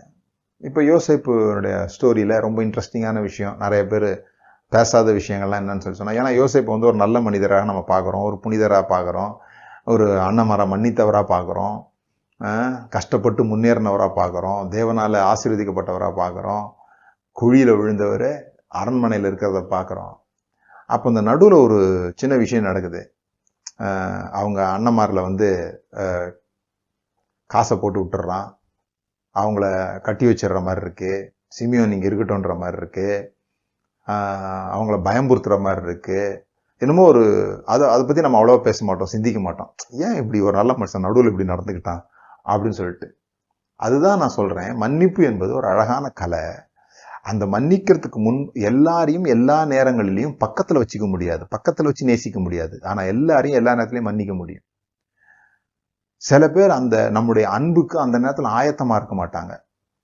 அவன் அந்த தோத்தானுக்கு ஓடி வர்றானே, அப்போ கூட அண்ணன்மார் மேல உள்ள அன்புல தான் ஓடி வர்றான். பாருங்க, அண்ணன்மார் ஆடு மேய்க்க போயிட்டாங்க, அப்பா இவன் அனுப்புறாரு, போய் அவங்களுக்கு பலகாரம் கொடுத்துட்டு வர சொல்லி அனுப்புறாரு. அப்பாவுக்கு ரொம்ப பிடிச்ச பையன். இவன் மேல அவங்க எல்லாம் கோபமா இருப்பாங்கன்னு யோசேப்புக்கு தெரியுமா தெரியாதா?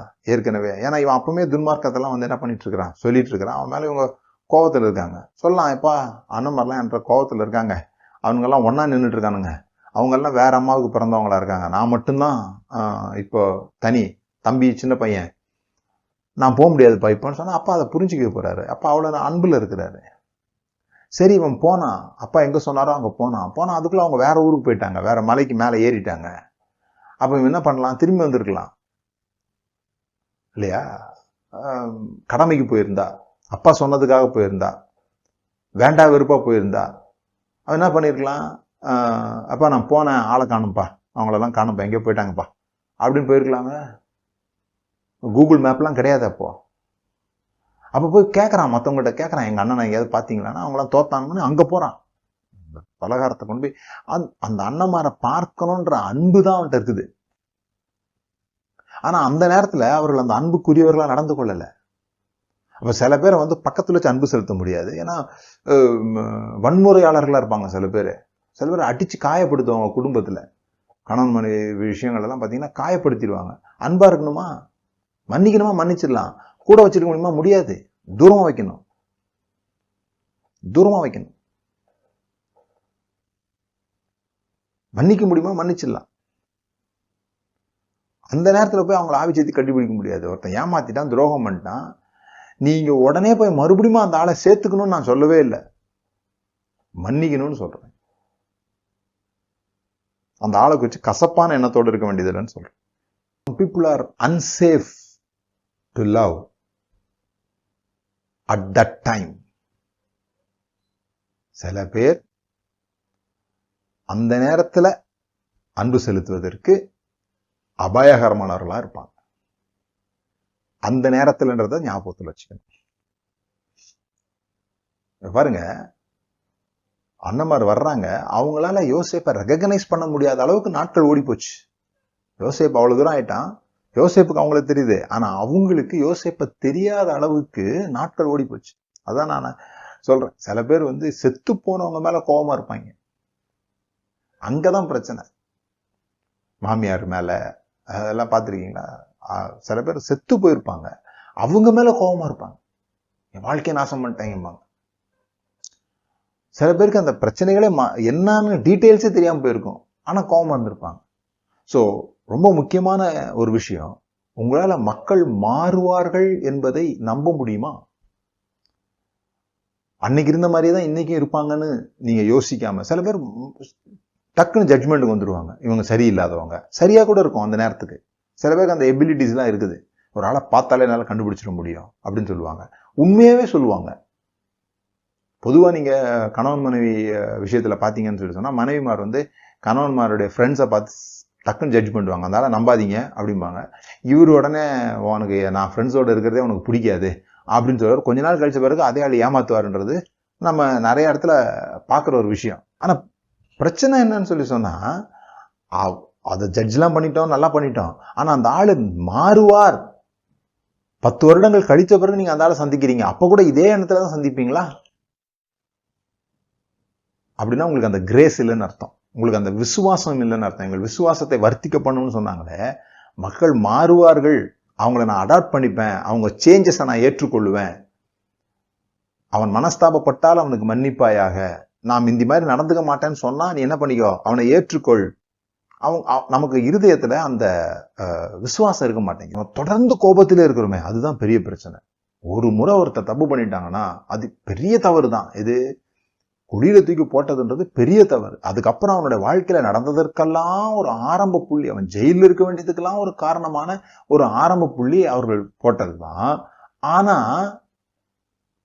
நான் தொடர்ந்து கோபமா இருக்க வேண்டிய அவசியம் இல்லை. Are you still angry with someone?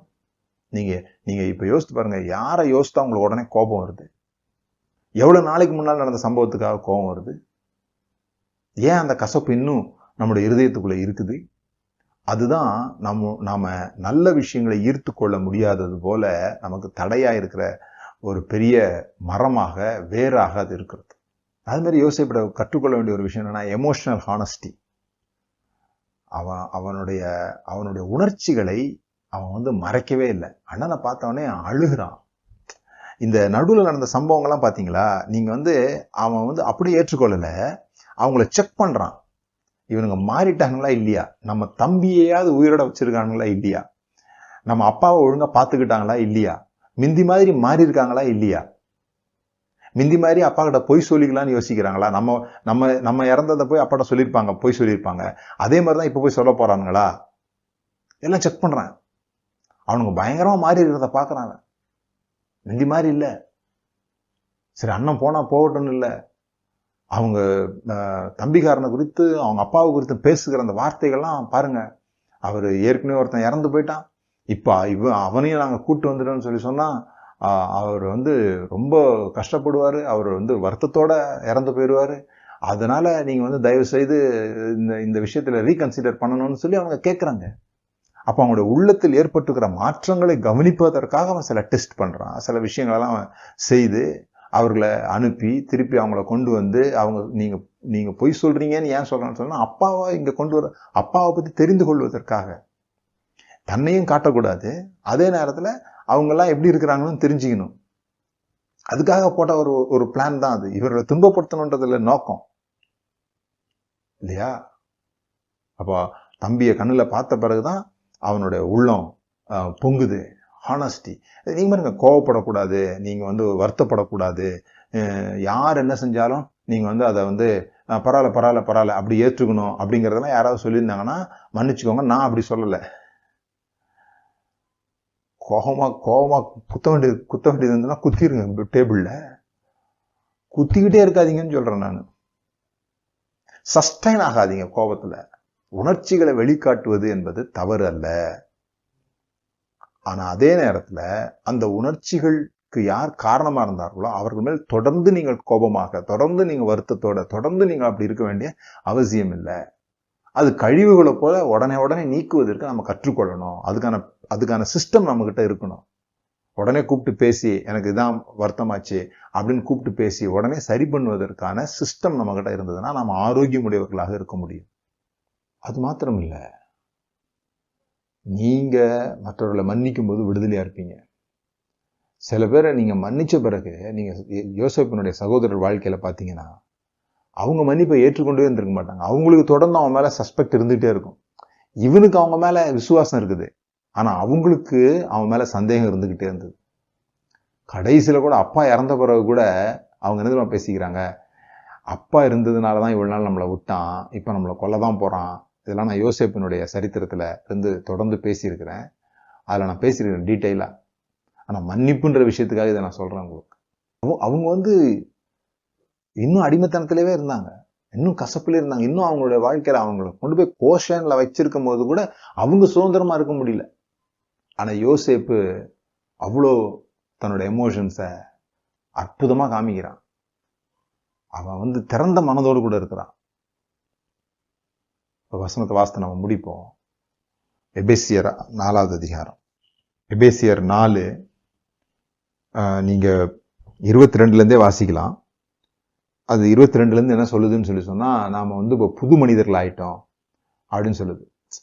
அதாவது ஒரு மருத்துவர்னா இப்படிதான் நடந்துக்கணும் அப்படின்னு இருக்கு, ஒரு மிலிட்ரி மேன்னா இப்படிதான் நடந்துக்கணும் அப்படின்னு ஒரு எக்ஸ்பெக்டேஷன் இருக்குல்ல. அது போல ஒரு புது சிருஷ்டி, ஒரு புதிய மனிதன், பழையவர்களை களைந்து போட்டு புதிய மனிதனுடைய சாயலை தரித்தவர்கள் எப்படி நடந்து கொள்ளணும்னு ஒரு எக்ஸ்பெக்டேஷன் இருக்கு. அதை பவுல் சொல்றார். சொல்லும்போது நீங்க 31-32 பாத்தீங்கன்னா, எபேசியர் 4:31-32, சகல விதமான கசப்பும் கோபமும் மூர்க்கமும் கூக்குரலும் தூஷணமும் மற்ற எந்த துர்குணமும் உங்களை விட்டு நீங்க கடவது, ஒருவருக்கொருவர் தயவாயும் மன உருக்கமாயும் இருந்து கிறிஸ்துவுக்குள் தேவன் உங்களுக்கு மன்னித்தது போல நீங்களும் ஒருவருக்கொருவர் மன்னியுங்கள். அப்ப நீங்க மன்னிச்சிட்டீங்களா இல்லையான்றதுக்கான அடையாளம் என்னன்னு சொன்னா, நீங்க சொல்லலாம் நான் மன்னிச்சிட்டேன்னு சொல்லி, ஆனா அதுக்கு மேல உள்ள விஷயங்களை பாருங்க. கசப்பு, மன்னிச்சிட்டா என்ன இருக்காது, அந்த ஆள் மேல கசப்பு இருக்காது.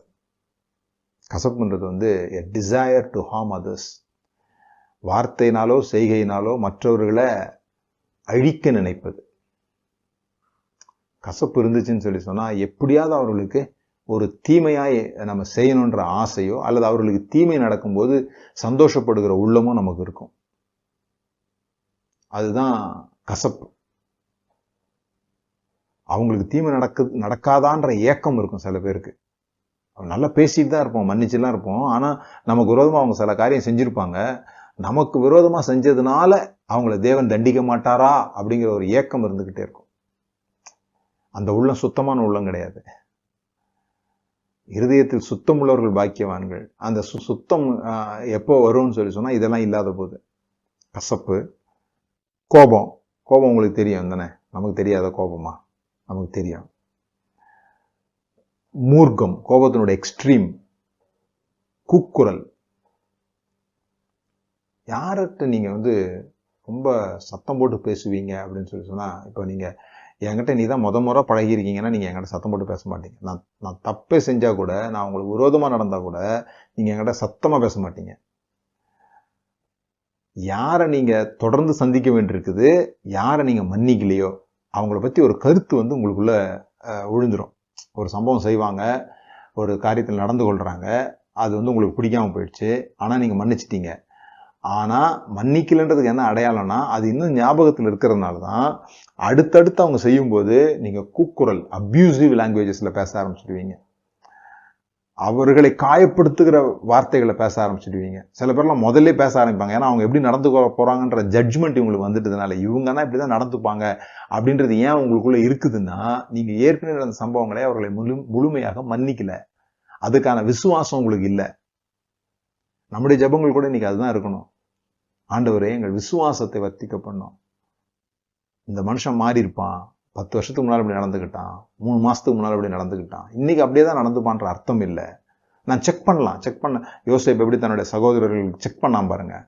அவங்களுடைய சுபாவம் மாறி இருக்குதா, தன்னுடைய தம்பிக்கு எந்த தீமையை நடந்திருக்குதா, அப்பாவை அவங்க தீமையெல்லாம் பாதுகாத்துக்கிட்டாங்களா, இவங்களுடைய சுபாவம் அவனுக்கு தெரிஞ்சதுனால அவர்களுடைய வழியில அவன் எப்படி செக் பண்ணுவோம் அப்படி செக் பண்றான். அவனுக்கு தெரிஞ்சிச்சு மிந்தி மாதிரி இவங்க இல்ல, நம்ம கிட்ட நடந்துகிட்டது போல, நம்ம கிட்ட நடந்து கொண்டது போலவே இன்னைக்கு அவங்க நடக்க மாட்டாங்க. தனக்கு தீமை வந்துருமோன்னு அவன் பயப்படல. தன்னை மறுபடியும் இவங்களை நம்புனா மறுபடியும் நம்மளை தூக்கி குழியில போட்டுருவாங்களான்னு அவன் நினைக்க முடியாது. ஏன்னு சொன்னா அவன் தொட முடியாத உயரத்துல இருக்கிறான். மறுபடியும் அவனை தூக்கி குழியில எல்லாம் போட முடியாது. யோசேப்ப எதுவும் செய்ய முடியாது. அதை தெரிஞ்சுக்கிறதுக்காக அவன் பார்க்கல. ஆனா அவர்களுடைய சுபாவம் மாறி இருக்குதா, அதை அவன் செக் பண்ணா. அவங்கள மன்னிக்கணும், அவங்கள ஏற்றுக்கொள்ளணும், மறுபடியும் கோஷியனை கொண்டு வரணும். அதுதான் நோக்கம். அதற்காக தான் இந்த செக் பண்றது எல்லாமே. அவங்கள பழி வாங்கணும், அவங்கள துன்பப்படுத்தணும், நான் யாருன்னு காமிக்கணும், நான் இப்ப ராஜா பத்தியா, ராஜா ஆயிட்டம் பத்தியா, அப்படி காமிக்கணுங்கிறதுக்காக இதெல்லாம் செய்யல. அந்த மோட்டிவ் அது ரொம்ப முக்கியம். கூக்குரல், வேற என்ன இருக்குது? தூஷணம். தூஷணம்னா என்ன? Backbiting. அவங்கள பத்தி மோசமா சொல்றது. எல்லாத்தையும் கெட்ட காரியமா இருக்கும், நல்ல காரியமா இருக்குமா? அதை பத்தி நமக்கு வேற தெரியுமா? நம்ம மன்னிச்சிட்டோம்னு சொல்ற நபரை பத்தியே மற்றவங்கள்ட்ட மோசமா பேசிக்கிட்டு இருப்போம். அதனாலதான் நான் அடிக்கடி சொல்றது, ஒரு ஆள் இல்லைன்னா அவரை பத்தி பேசாம இருக்கிறது ரொம்ப நல்லது. யாரு இல்லையோ அவரை பற்றி பேசாம இருக்கிறது ரொம்ப நல்லது. ஒரு சகோதரன் பேர் குறை உண்டானால் அவன் தனியா இருக்கும்போது அவங்ககிட்ட போய் பேசுன்னு சொன்னார். நாம அவர்கிட்ட பேசுறதை தவிர மற்ற எல்லாத்தையும் அவரை பத்தி பேசிட்டு இருக்கிறோம். அதான் பிரச்சனை. ஏன் நம்மளால மன்னிக்க முடியல அப்படின்னு சொன்னா, அதுதான் இந்த ஈகோ என்று சொல்லப்படுகிற ஒரு விஷயம். அந்த ஈகோவுக்கு என்ன சரியா விளக்கம் கொடுக்குதுன்னு தெரியல. ஆனா அது ஏன் உண்டாகுது அப்படின்னு சொன்னா, மிகப்பெரிய பயம் நமக்கு இருக்குது. இந்த பயம், கோபம், எனக்கு மட்டுமே சொந்தம் என்கிற ஒரு ஒரு ஒரு ஒரு ஒரு அட்டாச்மெண்ட், எல்லாத்த விட என்கிட்ட கண்ட்ரோல் இருக்கணும்ன்ற எண்ணம், இதெல்லாம் இருக்கும்போது தான் நம்ம மற்றவங்களை மன்னிக்க முடியாம போகுது. அதுல இந்த கண்ட்ரோலும் இந்த அட்டாச்மெண்ட்டும் இருக்கு பார்த்தீங்களா, அந்த பொசாசிவ்னஸ் சொல்லுவோம். இவர்கள் தான் மன்னிக்க கஷ்டப்படுறாங்க மற்றவர்களை. சில பேர்லாம் சொல்லுவாங்க, நான் அன்பா இருந்தா ரொம்ப அன்பா இருப்பேன், கோபமா இருந்தா ரொம்ப கோபமா இருப்பேன். நீங்க எப்படி வேணா இருக்கலாம், அது உங்களுக்கு நன்மையா இருக்குதான்றதா பார்த்துக்கணும். நான்லாம் ஒருத்தரை பார்த்தா பட்டுன்னு முகத்துக்கு நேரம் சொல்லிடுவேன். சொல்லலாம், உங்களுக்கு நன்மை உண்டாகுதா? உங்களுக்கு அதனால நன்மை உண்டாகுதா? நீங்க எப்படி இருக்கிறீங்கன்றத வெளிப்படையா சொல்றது ஒரு நல்ல ஆரோக்கியமான விஷயம். ஆனா அதை எப்ப மாற்றிக்கொள்ளணும்னா, அதனால உங்களுக்கு நன்மை உண்டாகாத போது. நமக்கு மன்னிக்கிறதுக்கு தேவை தைரியம், தேவை விசுவாசம் தேவை. அதுதான் அப்போஸ்தலர்கள் ஜெபம் பண்ணாங்க, ஆண்டவரே எங்கள் விசுவாசத்தை எங்களுக்கு வர்த்திக்க பண்ணும். லூக்கா 17 அதிகாரத்துல ஆண்டவர் மன்னிப்பை பத்தி பேசும்போது, இவங்க ஆண்டவரே நாங்க மன்னிக்கிறோம் அப்படின்னு சொல்லல, அவங்களுடைய இன்னெபிலிட்டியை சொல்றாங்க. ஆமா ஆண்டவரே, எங்களால முடியல தான், எங்களுக்கு என்ன பண்ணுங்க, விசுவாசத்தை தாங்கன்னு. அப்ப ஆண்டவர் சரி உங்களுக்கு விசுவாசத்தை தர்றேன் அப்படி சொல்லல, உங்களுக்கு விசுவாசம் இருக்குது, எது அந்த விசுவாசத்தை பயன்படுத்தணும்னா, உங்களுக்கு இந்த மரம் மாதிரி உள்ளுக்குள்ள வளர்ந்துருது பாருங்க, அந்த வேர் பற்றி போயித, அதை நீக்கிறதுக்கு தான் உங்களுக்கு விசுவாசம் தேவை. அந்த கசப்பான வேரை நீக்க முடியுன்றதை நம்புங்க. இன்னைக்கு நீங்க நம்புங்க, யார் மேலேயும் கசப்பு இல்லாத ஒரு வாழ்க்கையை நம்மளால வாழ முடியும். எல்லாரையும் அணைச்சிக்கணும், எல்லாரையும் பக்கத்துல வச்சுக்கணும், உங்களை அடிக்கிறவங்களை கூடவே வச்சுக்கணும்லாம் நான் சொல்லலை. அது நல்லா விளங்கி கொள்ளுங்க. சில பேர் மன்னிப்புன்றது அப்படி நினைச்சுக்கிறாங்க, எவ்வளவு அடிச்சாலும் தாங்கணும், அவன் தான் நல்லவன் அப்படின்னு சொல்லுவாங்கன்னு சொல்லிட்டு. இல்ல, தூரமா வச்சு நேசிக்க முடியும், எல்லாரையும் மன்னிக்க முடியும். சில பேர் தான் பக்கத்துல வச்சிருக்க முடியும், சில பேரை பக்கத்துல வச்சிருக்க முடியாது, சில பேரோட பழக முடியாது, சில பேரை தொடர்ந்து நம்ம கூட வைக்கணும்ன்ற அவசியம் இல்லை. இதெல்லாம் புரிந்து கொள்ளுங்க. ஆனா அவங்கள பத்தி தூஷணம் பேசாதீங்க. அவங்கள நினைச்சாலே ஒரு வேதனை, அவன் செஞ்சதை இன்னைக்கு நினைச்சாலும் பச்சை பொண்ணு மாதிரி இருக்குது, அதெல்லாம் உங்களுக்கு ப்ராப்ளம். அதெல்லாம் உங்களுக்கு ப்ராப்ளம். நீங்க சுகமாகன்றதுக்கு அடையாளம். நம்ம ஜெபம் பண்ணுவோம். ஆண்டவர் நம்முடைய இருதயத்தை சுகமாக்கட்டும், நம்முடைய உள்ளத்துல ஒரு மிகப்பெரிய விசுவாசம் இன்னைக்கு உண்டாகட்டும், மனிதர்கள் மாறுவார்கள் என்கிற நம்பிக்கை நமக்கு பிறக்கட்டும். ஒருத்தன் என்னைக்கோ செஞ்ச சம்பவத்தையே தொடர்ந்து அசை போட்டு அவர் அதே பார்வையில பார்க்கிற அந்த தீமையிலிருந்து நம்ம விலகணும். ஏதாவது காரியங்கள் உங்களுக்கு இருக்கும், சில சொந்தக்காரங்களோட பேசியிருக்க மாட்டீங்க, ஏன் பேசலன்னே உங்களுக்கு தெரியாது. உங்க அப்பா அம்மா பேசியிருக்க மாட்டாங்க, அதனால இன்னைக்கு வரைக்கும் நீங்க அவங்களோட பேசாம இருப்பீங்க. இது என்ன சண்டைனே உங்களுக்கு தெரியாது. நீங்க போய் பேசலாம், சண்டையே பேசலாம், என்னதான் பிரச்சனை அப்படி பேசலாம், அந்த பிரச்சனையை நீக்கலாம், அந்த மரத்தை வேரோட பிடுங்கலாம். சிலர்லாம் சந்ததி சந்ததியா ஒரு சண்டைக்கு போயிட்டாங்க. எல்லாம் இந்த மன்னிப்பு என்கிற எண்ணத்துல தான் உருவாகிற விஷயம். ஜெபம் பண்ணுவோம்.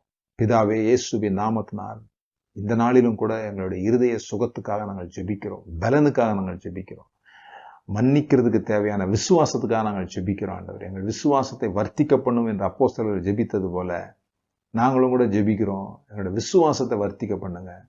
நாங்கள் நல்ல அட்வான்டேஜ் பொசிஷன்ல இருக்கும் பொழுது மற்றவர்களுக்கு மன்னிக்க எங்களுடைய இருதயம் பக்குவப்பட்டு இருக்கட்டும். நாங்கள் மற்றவர்களுடைய வாழ்வை நோக்கி பேசுகிறவர்களாக, அவர்களுடைய வாழ்க்கையை உயர்த்துவதற்காக எண்ணம் கொள்கிறவர்களாக எங்கள் எண்ணங்கள் இருக்கட்டும். யோசேப்பினுடைய வாழ்க்கையில அவனை நீங்க நம்பி உயர் பதவிகள் கொடுத்தது போல எங்களை நீங்க நம்ப முடியும் ஆண்டவரே. எங்களை நீங்க நம்பி எங்களுக்கு நீங்க ஊழியங்களை கொடுக்க முடியும், எங்களுக்கு உயர்வான இடங்களை கொடுக்க முடியும். அந்த நம்பிக்கை உண்டாவதற்கு தேவையான இந்த உள்ளம் எங்களுக்கு உண்டாயிருக்க முடியாது ஜெபிக்கிறோம். பலம் வாய்ந்த, ஆரோக்கியம் வாய்ந்த, நன்மைகள் செய்ய நினைக்கிற, எங்களுக்கு தீமை செய்தவர்களை நாங்கள் சபிக்கிறவர்களாக இல்லாமல் அவர்களை ஆசீர்வதிக்கிறவர்களாக, இவை எல்லாவற்றிலையும் தேவனுடைய கரம் இருக்கிறது என்பதை அறிந்து கொண்டவர்களாக, உங்களுடைய அந்த சொவனிட்டி, யோசேப்பு சொல்கிறது போல இதெல்லாம் கர்த்தரால் நடந்தது என்று சொல்லுகிறது போல அவங்கெல்லாம் வெறும் இன்ஸ்ட்ருமெண்ட் தான். எங்களுக்கு இடர்ல உண்டாக்குனவங்களை நாங்கள் மன்னித்து, அதே நேரத்தில் ஞானத்தோடு கூட யாரை தூர வைக்கணுமோ அவங்கள தூர வைக்க, யாரை நெருங்கி மறுபடியும் சேர்த்து கொள்ளணுமோ அவர்களை சேர்த்துக்கொள்ள நீர் எங்களுக்கு ஞானத்தை தரும்படியாக செபிக்கிறோம். பரிசுத்த ஆவியானவர்கள் எல்லாவற்றிலையும் எங்களுக்கு சுத்தமுள்ள இருதயத்தை கட்டளையிடும்படியாக செபிக்கிறோம். இதை கேட்கிற ஒவ்வொருவர்களையும் சுத்தமுள்ள இருதயம் உண்டாயிருக்கும்படியாக செபிக்கிறேன். யாதொரு கசப்பான வேர் எழும்பி அநேக தீட்டுப்படுத்தாதபடிக்கு அந்த வேர்கள், அந்த காட்டத்தி மரங்கள் இருக்கிறது போல இருக்கிற அந்த எண்ணங்கள், அந்த கசப்புகள் இயேசுவின் நாமத்தினால வேரோடு நீக்கப்படுவதாக என்று சொல்லி செபிக்கிறேன். இயேசுவின் நாமத்தினால் பிதாவே, ஆமென். Thank you, God bless you. உங்களுடைய காணிக்கைகள் வரவேற்கப்படுகிறது. நீங்க எப்படி காணிக்கை அனுப்பணுன்றது கீழே நீங்க பார்த்தீங்கன்னா தெரிந்து கொள்ளலாம். நீங்க இதனால் ஆசீர்வதிக்கப்பட்டிருந்தீங்கன்னா எங்களை ஆசீர்வதிக்கும்படியாய் உங்களை அன்போடு கேட்டுக்கொள்கிறோம்.